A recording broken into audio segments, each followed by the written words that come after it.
Facebook कैसे hack करें? आज हम बात करने वाले एक इंपॉर्टेंट टॉपिक के बारे में और समझेंगे कि ये ना फेसबुक ने कैसे हैकिंग को नामुमकिन सा बना दिया। ठीक है, आज हम बात करने वाले ग्राफक्यूएल की वल्नरेबिलिटी के बारे में। आपने जब भी फेसबुक को अगर आपने इंटरसेप्ट करा है, फेसबुक की रिक्वेस्ट को आपने इंटरसेप्ट करा होगा, तो आपने कई बार ग्राफक्यूएल देखा होगा इन रिक्वेस्टों के अंदर। तो आज हम बात करने वाले ग्राफक्यूएल होता क्या है, कैसे वल्नरेबिलिटी एक्सप्लॉइट होती है और इसका पर्पस क्या है। तो पहले आप समझो कि ना ग्राफक्यूएल क्या है। ठीक है ना, अगर आप एपीआई से बिलोंग करते हो और आपको थोड़ा बहुत एपीआई पता है, तो ये टॉपिक होने वाला है काफी खास आपके लिए। ठीक है, बिना टाइम वेस्ट करे हमारी आज की क्लास को स्टार्ट करते हैं। प्रैक्टिकल होने वाला है बिल्कुल। पहले मैं थ्योरी समझाऊंगा, लॉजिक समझाऊंगा और फिर हम लोग खुद करके देखने वाले हैं हर एक चीजों को बिल्कुल हाथ से। पर उससे पहले एक छोटा सा अनाउंसमेंट हमारे सारे भाइयों के लिए, जो लोग हमें ज्वाइन कर रखा है जिन्होंने, और जो चाहते हैं कि भाई अफोर्डेबल कॉस्ट के अंदर मुझे पूरा साइबर सिक्योरिटी कोर्स चाहिए। बिल्कुल हाँ, पूरा साइबर सिक्योरिटी कोर्स चाहिए। तो अभी चल रहा है स्किल ट्रैक डॉट टॉप के ऊपर द्रोणाचार्य बैच 2 के एडमिशन जो है वो ओपन है। आप डायरेक्टली 3000 के अंदर 3 महीने तक हमसे पढ़ सकते हैं, मतलब 2.5 महीने की क्लासेस और 1 महीने की मतलब 3.5 महीने की पूरा ड्यूरेशन रहेगा इस द्रोणाचार्य बैच 2 का, जिसके अंदर आप हमसे एपीआई टेस्टिंग, एथिकल हैकिंग, सीईएच पूरा, मोबाइल ऐप टेस्टिंग, डब्ल्यूएपीटी, और वो भी लाइव क्लास में बैठ के, कोई रिकॉर्डेड नहीं है। ठीक है, तो इसके बारे में आप पहले ज्यादा डिटेल ले सकते हैं, एनरोल यहाँ पे कर सकते हैं अकाउंट क्रिएट करके। चलिए ठीक है, स्टार्ट करते हैं। पहले मैं समझाता हूँ ग्राफक्यूएल है क्या। तो पहले आप सर्च करें व्हाट इज ग्राफक्यूएल। ठीक है, अब पहले हम समझते हैं ग्राफक्यूएल होता क्या है। तो ग्राफक्यूएल जो है ना, एज पर द इंटरनेट, ठीक है ना, गूगल पे अगर अपन देखें, इसको सर्च करेंगे तो ये क्या दिखाता है। GraphQL is a open source query language. Query language आपको पता है, जैसे मान लो एसक्यूएल जो है, दिखाता हूं एक बार।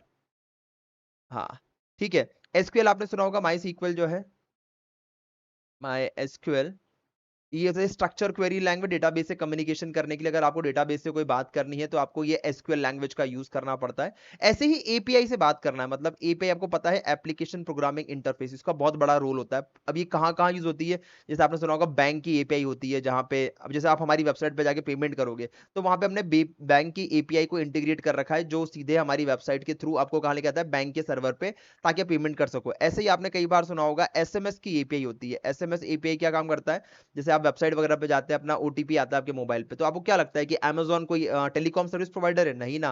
अमेजोन की वेबसाइट पे जाओगे, अकाउंट क्रिएट करोगे, जो एसएमएस आ रहा है वो एपीआई के थ्रू आ रहा है। तो ऐसे बहुत सारी जगह हम लोग एपीआई यूज करते हैं। इवन वेबसाइट वगैरह पे जाते हैं, आप आधार कार्ड वेरिफिकेशन करते हैं, आधार कार्ड वेरिफिकेशन करते हैं, ठीक है, या फिर आप पैन कार्ड वेरिफिकेशन करते हैं, पैन कार्ड की वेबसाइट पे जाके नहीं, बट ना आप किसी भी वेबसाइट पे जाओ, जैसे इंश्योरेंस वेबसाइट पे जाके पूछता आधार कार्ड या पैन कार्ड नंबर वेरीफाई करो। सो उस कंडीशन में जो आप वेरीफाई कर रहे हैं, तो आपको क्या लगता है कि उनके पास पूरा डेटाबेस होता है? नहीं, वो एपीआई के थ्रू भेजते हैं रिक्वेस्ट और सर्वर से डेटा फेच लेकर आते हैं। अब ये एपीआई होता क्या है, एप्लीकेशन प्रोग्रामिंग इंटरफेस बोलते हैं। ठीक है, एंड पॉइंट की तरह आपको नजर आएगा एक यूआरएल होता है, जैसे मान लो कि आपने बोला http:// एग्जांपल दे रहा हूं मैं आपको, www.abc.com, abc.com/, अब एपीआई एक फोल्डर बना देते लोग और स्लैश करके इसके अंदर, अब जैसे मान लो कि आपको चाहिए कि ना गेट यूजर, ऐसा एक एपीआई का एंड पॉइंट बन गया। अब इस एंड पॉइंट पे कुछ पैरामीटर होंगे, जैसे मान लो कि user, sorry, user ID equals to 123, ऐसा कुछ पैरामीटर हो गए हमारे। ठीक है, अब ये जो पैरामीटर है ये जाएगा, दिख रहा है आपको, ये वाला तो यूआरएल हो गया और ये डेटा हो गया आपका। ये दो सिर्फ चीजें भेजनी है। ऐसे ही जैसे मान लो अगर आप आधार कार्ड वेरीफाई करते हो, तो आधार कार्ड की वेबसाइट के ऊपर जो रिक्वेस्ट जाती है, वो सिर्फ आपका आधार नंबर जाता है, और रिस्पॉन्स में क्या आता है कि भाई रिस्पॉन्स जो आएगा, ये तो रिक्वेस्ट हो गया हमारा, रिक्वेस्ट हो गया आपका, और इसी में रिस्पॉन्स जो आता है वो होता है आपका कि भाई आपके, कि ये वेरीफाइड है कि नहीं, ओके, या फिर नॉट फाउंड। दो ही चीज आएगी, मतलब कि आप पूरा डेटा फैच नहीं करोगे आधार कार्ड से, सिर्फ वेरीफाई कर रहे हो ना, इसलिए। तो अब समझ में आया आपको, मतलब एपीआई तो बहुत बड़ा काम करती है, आपस में डेटाबेस को कम्युनिकेशन करने का काम आती है। मतलब अब एक बंदे को सारी चीजें मेंटेन करने की जरूरत ही नहीं है, वो किसी भी डेटाबेस से उसकी एपीआई मांग के उससे वो स्पेसिफिक पार्ट का डेटा ही डील कर पाएगा।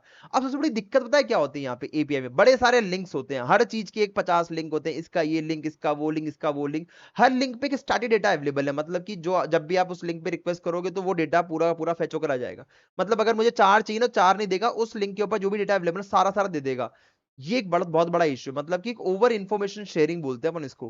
तो अब देखो यहाँ पे क्या है, अगर मैं यहाँ पे दिखाऊं, जैसे एग्जांपल दे रहा हूं मैं आपको, पहले आप समझ लो कि ये एपीआई कहाँ काम आती है और फिर GraphQL ने इस पर्टिकुलर इशू को क्या रिजॉल्व करा और उसको कैसे हैक कर रहे हैं, ये भी तो जरूरी है ना भाई प्रैक्टिकल के अंदर आज। ठीक है, सो देखो यहाँ पे जो है ना, ये है पोस्टमैन। पोस्टमैन अगर आपको नहीं पता तो बता दूं मैं आपको, एपीआई को क्रिएट करने के लिए हम लोग पोस्टमैन का यूज करते हैं। इवन हम लोग एपीआई को टेस्ट करने के लिए भी पोस्टमैन का ही यूज करते हैं। ठीक है, अब देखो यहाँ पे क्या है कि जैसे मान लो कि मैं एक वेबसाइट पे जाता हूँ, डमी साइट पे, मैंने यहाँ पे गया, मैं किधर गया, मैं इधर आया मैं, तो डमी जैसन डॉट कॉम जो है, ठीक है ना, ये रेस्ट एपीआई जितनी भी है। अब जैसे मान लो यूजर वाला एक मेरा एपीआई है, यूजर पे जब मैंने क्लिक करा तो मेरे को यहाँ पे ये पूरा डेटा डिटेल मिल रहा है। अब इस ये एपीआई है मेरा, अब इस एपीआई को जाके मैं यहाँ जाता हूँ और पोस्टमैन में डालता हूँ मैं, और जब मैं रिक्वेस्ट करूंगा तो आप देखो मैंने डेटा सेंड करा है, तो आप देखो तो रिस्पॉन्स के अंदर मुझे पूरा डेटा आ गया, मतलब कि हर एक यूजर की इंफॉर्मेशन आ गई। अब हो सकता है कि मुझे कुछ स्पेसिफिक डेटा चाहिए यूजर का, तो मैं एक यूजर का डेटा भी निकाल सकता हूँ, पर एक यूजर डेटा जो है ना वो ये पूरा ही आएगा। अगर मैंने यूजर आईडी लिख दिया वहां पे, यूजर आईडी इक्वल्स टू 1,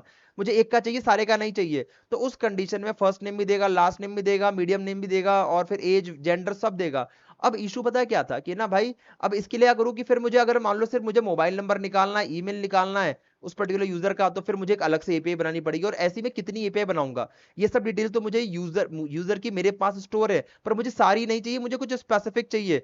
तो अब उस कंडीशन में मुझे बहुत सारे यूआरएल बनाने पड़ेंगे, एंडपॉइंट बनाने पड़ेंगे, और स्पेसिफिक डेटा फेच करना पड़ेगा हर एक यूआरएल से। तो ये एक बहुत बड़ा टास्क हो रहा था। फेसबुक ने समझा इस चीज को, फेसबुक लेकर आया 2012 के अंदर, उसने क्रिएट करा GraphQL। अब GraphQL करता क्या ये, और उसने इसको ओपन सोर्स मतलब सबके लिए अवेलेबल कर दिया। आज चाहे तो आप बहुत सारी एप्लीकेशन यूज करती है, 2015 के अंदर इसको पब्लिकली उसने कर दिया, ओपन सोर्स कर दिया कि आप जाओ आप भी यूज करो। ठीक है ना, अब ये क्या है, it act as a flexible alternative to the traditional REST API. जो पुरानी जो एपीआई अभी मैं दिखाया मैंने आपको, ये सब पुरानी ट्रेडिशनल रेस्ट एपीआई है। ठीक है, जहां पे हर एक डेटा के लिए अलग अलग एपीआई हम यूज करते हैं, और जो डेटा आ रहा है जो उस पर डिफाइन कर रखा है वो सारा डेटा आपको मिल जाएगा। ठीक है, अब allowing clients to request exactly the data they need and nothing more, मतलब कि अगर यूजर को कुछ दो ही पैरामीटर चाहिए इन सब में से, मतलब दिख रहा होगा ये पूरा यूजर का इंफॉर्मेशन है, अगर इन पूरे इंफॉर्मेशन में से अगर मुझे सिर्फ दो ही चीज चाहिए तो मैं दो ही चीज निकाल सकता हूं। तो GraphQL ने ये बहुत बड़ा जो है ना इशू था वो सॉल्व कर दिया। अब अगर आप इसके बारे में और देखोगे ना, यहाँ पे how GraphQL solve rest limitation, तो अगर आप पुराने रेस्ट लिमिट आर्किटेक्चर के बारे में बात करें, जहां पे डेटा जो है ना आपको अलग अलग यूआरएल्स के थ्रू, एंड पॉइंट के थ्रू लेना पड़ता था, पर वही ये चीज इसने आसान कर दी कि अब आपको यहाँ पे दिखाऊं मैं इसको थोड़ा सा ड्रॉ करके, थोड़ा ये समझ लो, क्योंकि ये समझना बहुत जरूरी है इसको अटैक करने से पहले। अब जैसे यूजर है ना, जैसे यहाँ से ब्राउजर से आपने कोई भी रिक्वेस्ट करी, ये ब्राउजर है आपका, ब्राउजर से आपने कोई भी रिक्वेस्ट करी, और यहाँ पे क्या है, GraphQL है, GraphQL। ठीक है ना, पीछे मेरा डेटाबेस है, ये मेरा क्या है, थोड़ा डिजाइन गंदी है पर थोड़ा सा समझने की कोशिश करो, डेटाबेस है आपका, डेटाबेस है। तो अब क्या है कि है ना, जो भी रिक्वेस्ट में भेज रहा हूँ ना वो एक सिंगल एंड पॉइंट, पहली बात तो सबसे बेस्ट एडवांटेज क्या है इसका, एक सिंगल एंड पॉइंट होता है। आपको 4 एंड पॉइंट या 10 एंड पॉइंट बनाने की जरूरत है, मतलब जैसे एपीआई के अंदर एपीआई डॉक्यूमेंटेशन मेंटेन करते हैं, बहुत सारी एपीआई होती है हमारी, GraphQL ने पर्पस सॉल्व कर दिया, भाई तुम्हें एक ही एंड पॉइंट चाहिए, तुम्हें बहुत सारे एंड पॉइंट नहीं चाहिए। तो पहली बात तो एक एंड पॉइंट से भेजेगा, इसके अंदर GraphQL का जो है ना, GraphQL का क्वेरी होगा, उसमें हम डेटा डाल देते हैं, और अब जब ये डेटा भेजेगा यहाँ से तो ये फिल्टर कर देगा। हो सकता है कि डेटाबेस के अंदर 7 फील्ड अवेलेबल है, ठीक है, फील्ड अवेलेबल है, और अपन को चाहिए दो, तो ये सिर्फ दो ही फील्ड का डेटा सेट फेच करेगा आपको, और आपको रेस्पॉन्स में पूरा डेटा दिखा देगा। मतलब कि आप अगर जैसे मान लो कि जब आप रजिस्टर करते हैं ना, तो यूजर नेम पासवर्ड बहुत सारी चीजें डालते हैं, तो अगर जब मैं सबमिट कर रहा हूं और जब मैं पर्सन की इंफॉर्मेशन व्यू कर रहा हूं, तो वो पासवर्ड को छुपा देगा, वो और भी सेंसिटिव डेटा को छुपा देगा, और आपको कुछ कुछ स्पेसिफिक इंफॉर्मेशन ही दिखाएगा। समझ में आ रहा? तो इस टाइप के पर्पस को सॉल्व कर दिया कि अब आपको यूजर को क्या करना है कि आप GraphQL क्वेरी की फॉर्म में आप डेटा उसको भेजो, डेटाबेस से जितना आपको चाहिए उतना ही निकाल देगा आपको। अब हैकर ने यहाँ पे क्या अटैक करा, मतलब ये बनाया हुआ फेसबुक का है, पर हैकर ने इसके ऊपर एक नया टेक्निक ढूंढ लिया कि भाई इसको अटैक करके रखेंगे अपन। अब अटैक कैसे होता है समझते हैं फटाफट एक बार अपन, सॉरी यहाँ पे चला गया था।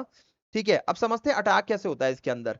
तो मैं ये वाली लैब निकालता हूँ, आपको थोड़ा सा इजी रहेगा समझने के लिए। यहाँ पे जाते हैं हम लोग, ये लैब का जो यूआरएल रहेगा मैंने नीचे दे दिया है चैट बॉक्स में, आप उसको जाके चेक कर सकते हैं। एक्सेसिंग प्राइवेट GraphQL पोस्ट, ठीक है, मतलब कि एक प्राइवेट पोस्ट है जो आपको विजिबल नहीं है नॉर्मल तौर पे, और उसको आपको व्यू करना है। अब देखो क्या देखा है कि the blog page for this lab contains a hidden blog post, मतलब कि जो लैब हम एक्सेस करने वाले हैं उसके अंदर एक पोस्ट जो ना वो हिडन है, ठीक है। और वो जो पोस्ट हिडन है, हमारा काम क्या है उसको पहले ढूंढना और उसके अंदर एक सीक्रेट पासवर्ड डाल रखा है उसको निकालना। सॉल्व करने के लिए लैब को आपको फाइंड करना है हिडन ब्लॉग पोस्ट और एंटर करना है पासवर्ड। चलो ठीक है, एक्सेस द लैब पे क्लिक करते हैं। नीचे आप देखेंगे तो यहाँ पे आपको स्टेप बाय स्टेप इसके सॉल्यूशन भी मिल जाएंगे। तो अब करना क्या है, आप यहाँ पर आओ और इसके पीछे जो भी अब डेटा वगैरह है इसको मैं रिमूव कर देता हूँ, ठीक है। इस सबको रिमूव कर दें आप, ताकि लेटेस्ट वाली चीज ही नजर आए आपको, ठीक है। अब दिख रहा है आपको अच्छी शक्ल नजर आ रही दीदी की, ठीक है। अब यहाँ शॉपिंग कर रही है, जैसे पहले वाले को मैंने ओपन करा, दिख रहा है पोस्ट आईडी दिख रहा है आपको यहाँ पे 1 आ रहा है। ध्यान देना हर एक चीज को, मतलब वल्नरेबिलिटी जो मिलती है ना वो आपकी एक छोटी छोटी चीजों को लेके मिलती है, तो इसलिए आपको देखना बहुत जरूरी है कि भाई ये क्या दे रहा है, ठीक है ना। तो ग्राफ आपको यहाँ पे पोस्ट आईडी 1 नजर आ गया, चलो ठीक है बैक कर लेते हैं अब इसको। फिर नीचे जाओ, ठीक है ना, व्यू पोस्ट पे क्लिक करो और कौन सा नंबर का आ रहा है, 5 नंबर का आ रहा है, ठीक है 5, ठीक है 1 आ गया 5 आ गया, ठीक है 1 और 5 आ गया। बैक करते हैं इसको, नीचे आते हैं अपन, ये करते हैं, सेकंड भी आ गया 1 2 और 5, ये 3 चीजें आ चुकी हैं, ठीक है। बैक करते हैं अपन और इस पे क्लिक करते हैं और ये 4 है, तो दिख रहा होगा आपको 1 2 4 और 5, ये 4 पोस्ट अवेलेबल है टोटल, 5 मतलब 5 में से 4 पोस्ट विजिबल है और एक पोस्ट विजिबल नहीं है। अब इस चीज को क्या करना है आपको, अब आपने बोला कि तपन भाई इसको रियल वेबसाइट में कैसे ढूंढेंगे, भाई कोई लाइव वेबसाइट के ऊपर ग्राफक्यूएल वर्क कर रहा है, हमें कैसे पता चलेगा ये चीज। तो कुछ मत करो, बर्ब सूट को ओपन करो, दिख रहा है आपको अभी यहाँ पे, नजर आ रहा है आपको। अगर आपको यहाँ पे स्लैश लगा के ग्राफ क्यूएल नजर आ जाए, दिख रहा होगा आपको यहाँ पे ना बहुत अलग अलग क्वेरी यूज नहीं कर रहा, वो ग्राफ क्यूएल की एक ही क्वेरी यूज कर रहा है, graph QL V1 graph QL V1 graph QL V1 बस। अब अगर आप इनमें से कोई भी एक रिक्वेस्ट पकड़ लो, ठीक है ना, ग्राफ के लिए कोई भी एक रिक्वेस्ट को पकड़ लेना है आपको और इसको रिपीटर में डाल दो। आप रिपीटर में डालना क्या क्या करेंगे अपन, जैसे आप रिपीटर में डालेंगे ना तो यहाँ पे क्वेरी नजर आ जाए, दिख रहा होगा आपको यहाँ पे क्वेरी आ रही है। अब अगर आप इसको ग्राफक्यूएल में सर्च डालोगे तो ऑटोमेटिकली बता देगा आपको कि जो क्वेरी हो रही है ना वो किस किस चीज के लिए हो रही है, ठीक है। आईडी दे दिया अपन ने, जो आईडी जो उसमें डाला हुआ है वो इसमें दे देगा। अब उसके बाद देखो यहाँ पे क्या दे रखा है आपके सामने, नीचे अगर आएंगे तो आपको क्या क्या मिलेगी उसके बारे में इंफॉर्मेशन, इमेज मिलेगा, टाइटल मिलेगा, ऑथर मिलेगा, डेट मिलेगा, ये सारी इंफॉर्मेशन जो जो यहाँ दे रखी है, पैराग्राफ और डेट, ये सब मिल जाएगा आपको वहां पे, ठीक है। अब देखो नीचे यहाँ पे दिख रहा होगा आपको आईडी जो है ना, आईडी इक्वल्स टू 5 आ रहा है, मतलब कि 5वें नंबर का पोस्ट निकालना चाह रहा है ये, ठीक है। अब इस आईडी में थोड़ा सा पहले तो आप इसको सेंड कर लो, ठीक है, चेक करो क्या डेटा आ रहा है आपके पास, ठीक है। आपने आईडी यहाँ पर आ गया, पूरा पूरा शॉप प्लॉट और सब चीजें दे दी इसने। डेटा जो है ना ये आया है किसका वाला, जो आपका पोस्ट नंबर 5 है उसका डेटा आ गया है, ठीक है।